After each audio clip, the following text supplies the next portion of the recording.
पढ़ रहे हैं कक्षा 6 का टॉपिक अभाज्य संख्या और भाज्य संख्या। अभाज्य संख्या पढ़ना जरूरी क्यों है? क्योंकि हम इसके माध्यम से अभाज्य गुणनखंड ज्ञात करेंगे। अभाज्य गुणनखंड के माध्यम से ही वर्गमूल, घनमूल, लसक, मसक और लसक अपने को आएगा तो भिन्नों की जोड़ भी कर पाएंगे। एक दूसरे से कड़ी सब जुड़ी हुई है। अगर आपको अभाज्य संख्या मालूम होगी तो अभाज्य गुणनखंड आएगा, अभाज्य गुणनखंड आएगा तो वर्गमूल आएगा, वर्गमूल आएगा तो घनमूल आएगा, लसक आएंगे, मसक आएंगे, लसक आएगा तो भिन्नों की जोड़ आएगी। तो हम पढ़ रहे हैं अभाज्य संख्या, जिसे इंग्लिश में बोलते हैं प्राइम नंबर्स। वे संख्या जिनके गुणनखंड एक और स्वयं खुद वह संख्या ही होती है अभाज्य संख्या कहलाती है। एक तो ये परिभाषा है, मतलब गुणनखंड जो हमने अगले वाले वीडियो में बताया था कि गुणनखंड कैसे होते हैं। एक मैं बता रहा हूं जैसे 10 है, ठीक है, हम 10 के गुणनखंड कर रहे हैं। 1 का भाग 10 में जाता है 10 बार, 1 का भाग 10 में जा रहा है 10 बार, 2 का भाग 10 में कितनी बार गया 5 बार। तो इसके गुणनखंड कितने हो गए 1, 2, 5 व 10। ये तो कितने हो गए 2 से ज्यादा गुणनखंड हो गए। इसमें 1 तो गुणनखंड है ही और 10 भी, इसके अलावा 2 और 5 भी गुणनखंड है, तो यह अभाज्य संख्या नहीं है। दूसरी परिभाषा लागू, वे संख्या जिनके 2 से अधिक गुणनखंड होते हैं वो कौन सी संख्या होती है? भाज्य संख्या। तो ये कौन सी संख्या हो गई? जिसके गुणनखंड एक तो वो खुद ही होता है और एक होगा तो वो कैसी संख्या होगी? अभाज्य। ये कैसी संख्या है? भाज्य संख्या, क्योंकि इसके 2 से अधिक गुणनखंड हो रहे हैं, 4 हो रहे हैं। अब मैंने ले लिया 7, 1 का भाग 7 में 7 बार, 1 तो 7 से गुणा किया 7 आ गया। 2 के पाड़े में 7 आते हैं? नहीं आते। 3 के पाड़े में 7 नहीं आते। 4 के पाड़े में 7 नहीं आते। 5 के पाड़े में 7 नहीं आते। 6 के पाड़े में 7 नहीं आते और 7 के पाड़े में 7 आते हैं। एक तो खुद के पाड़े में आते हैं और एक के पाड़े में आते हैं। तो इसके गुणनखंड कितने हो गए? 1 व 7। ये परिभाषा यहाँ पर ये लागू होती है। इसके गुणनखंड कितने हो गए? 1 और 7। एक तो 1 है और एक खुद का गुणनखंड, एक तो खुद गुणनखंड है और एक कौन है? तो 7 कैसी संख्या हुई? अभाज्य। इसको समझ में आया? आ गया समझ में?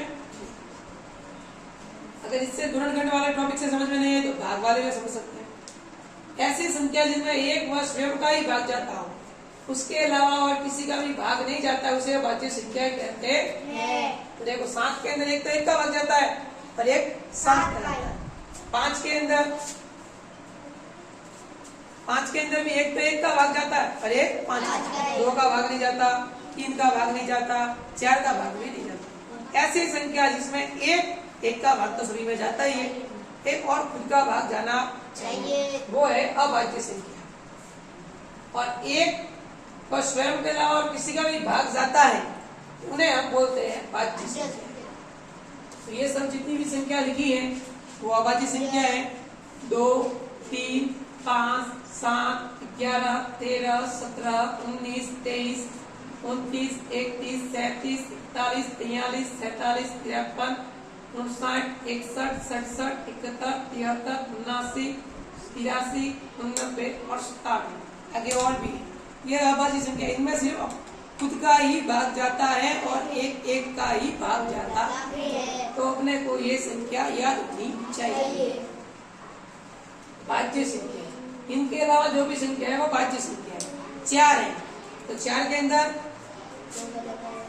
1 का भाग भी जाता है, 2 के पाड़े में भी 4 आते हैं, ठीक है। 1 तो 1 और 4 आ गए। 2 गुणा 2 4 गुणनखंड हो गए 1, 2 और 4। 2 से अधिक गुणनखंड हो गए भाज्य संख्या। इसी प्रकार 6 के अंदर भी 1 × 6 6, 2 × 3 6। इसके गुणनखंड हो गए 1, 2, 3 व 6। तो इसके भी 2 से अधिक गुणनखंड हो रहे हैं, इसका मतलब अभाज्य संख्या है। और ऐसे देखे तो 6 के अंदर 6 का ही भाग जाना चाहिए और 1 का जाना चाहिए, लेकिन 1 और 6 के अलावा और 2 का भी भाग जा रहा है। दोनों में से कोई भी परिभाषा आपको अच्छी लगे वो। एक इसमें आती है सअभाज्य संख्या। कौन सी संख्या आती है? उसके बारे में भी हम पढ़ेंगे नेक्स्ट वीडियो में, ठीक है। अभी फिलहाल हमें इसकी जरूरत है। एक बात करने जैसी बात है, एक न तो भाज्य संख्या है और न ही अभाज्य संख्या है। एक न तो इसमें आती है न स्वतंत्र है। कोई आपको पूछ ले एक कैसी संख्या है, भाज्य क्या भाज्य, तो आपको कहना है एक न तो भाज्य संख्या है और न ही अभाज्य संख्या है। बात आगे समझ में? ठीक। दूसरा पॉइंट, कभी बार छोटी छोटी बातें अगर कोई पूछ ले, अभाज्य संख्या कहाँ से शुरू हो रही है? अभाज्य संख्या शुरू हो रही है 2 से।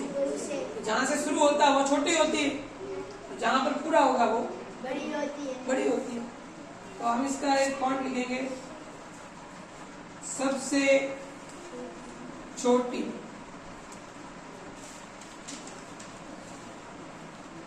अभाज्य संख्या।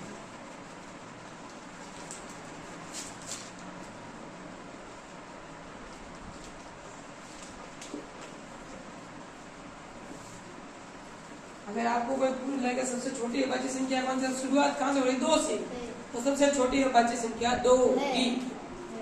तीसरा पॉइंट जो ध्यान रखना, ये जितनी भी संख्या है 3, 5, 7, 11, 13, 17, 19, 23, 29, 31, ये सभी विषम संख्या है।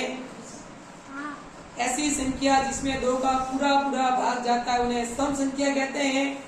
ऐसी संख्या जिसमें 2 का पूरा पूरा भाग नहीं जाता है उसे विषम संख्या कहते हैं, ठीक है। एकमात्र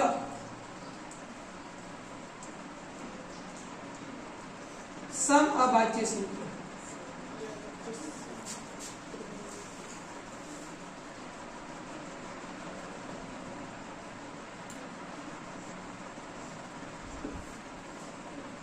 वो कौन है? एकमात्र सम अभाज्य संख्या कौन है? 2। बाकी संख्याएं क्या है? विषम संख्याएं। कैसी है? ये सभी अभाज्य संख्याएं विषम है। एकमात्र सम अभाज्य संख्या 2 है, से सभी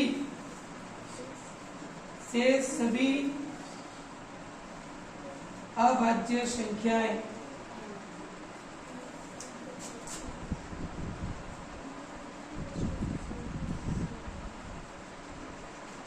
विषम है।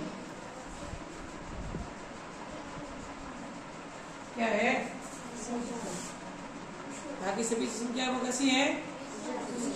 एकमात्र सम अभाज्य संख्या कौन सी है? 2। वो सम संख्या है। बाकी जितनी भी है शेष सभी अभी अभाज्य संख्या क्या है? विषम। आई बात समझ में? ठीक है। और भी इससे कई सवाल बन सकते हैं कि 2 अभाज्य संख्याओं का योग क्या होगा, या 2 विषम अभाज्य संख्याओं का योग क्या होता है। 2 विषम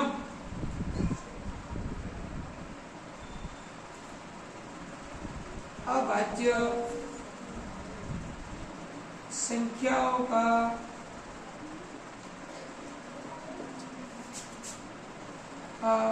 योग सम संख्या होता है।